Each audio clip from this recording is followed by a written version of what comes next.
Er du ny kunde ved Barberklubben og ønsker at oprette dig, så følg disse nemme trin. Under fanebladet Bladene kan du læse lidt mere om vores produkter, inden du beslutter dig.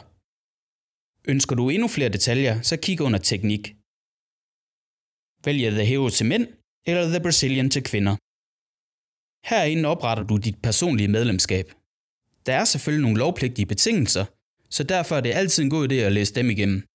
Også selvom vi har skruet et helt fantastisk og brugervenligt abonnementssystem sammen, som jeg viser om lidt.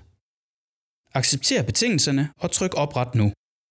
Du bliver nu ledt over i vores betalingsvindue, hvor du kan tilknytte dit betalingskort. Du er nu på et aktivt løbende abonnement ved Barberklubben. Ønsker du at lave ændringer i noget, så klares det hele nemt her i din profil. Det vigtigste for dig, stop abonnement og betalinger ved blot et klik.